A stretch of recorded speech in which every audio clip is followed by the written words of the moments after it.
Nous avons passé le moment le plus difficile, dit François Hollande. Vous êtes d'accord avec lui? Est-ce que Non, nous je avons pense que passé le moment le plus Je difficile? pense que c'est une erreur tragique depuis le début de cette crise. On dit, c'est fini, le pire est derrière nous. Enfin, ça fait des années que j'entends ça, Oui, hein, pardon. mais hein. moi je me souviens. Et Ça la fait crise- 10 ans que j'entends la- ça. Oui, mais surtout là, cette crise Oui. terrible qui a commencé tout doucement avec la 2008. crise des subprimes en 2007, mais personne 2007, ne l'a oui. bien C'est vu. vrai, J'ai entendu pendant des mois 2007. les experts me dire le pire est derrière nous, on a Oui. eu 2008. etc. Oui. Cette crise n'est pas finie, on est en plein dedans et elle menace d'être encore plus grave. Donc cessons de faire des prévisions aussi absurdes. Ça me rappelle ce président des États-Unis qui, avant Roosevelt, expliquait au début des années 30, la reprise est au coin de la rue.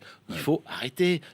Arrêter Mais attendez, les politiques qui se suivent avec ces deux présidents qui se suivent sont les mêmes, pratiquement les mêmes, Henri Guénaud. Non. Les résultats sont pratiquement les mêmes. Regardez les courbes. Mais non. Je me suis amusé à regarder Mais les non. courbes hier. Oui, Comment, mais non vous avez raison. Eh oui. La crise est la même. Récession déjà en 2008-2009. La crise est la même. Récession aujourd'hui. La crise est la même, Monsieur Dette Bourdin. qui s'aggrave. Monsieur Bourdin. Dette qui Tous les s'aggrave. Français- Chômage qui monte. Monsieur Chômage Bourdin. qui monte. Monsieur Henri Guénaud. Bourdin, la Oui. crise est la même. Oui. Voilà. Simplement, la différence, c'est que Nicolas Sarkozy a pris une crise absolument folle à bras le corps et a empêché que tout s'effondre. Voilà. Plus personne ne se souvient de ce qui s'est passé. Tout menaçait de s'effondrer du jour au lendemain. Bon, et ça aurait été bien pire s'il n'avait pas été là. Bien pire pour la France, bien pire pour l'Europe et bien pire pour le monde. Le G20, c'est lui.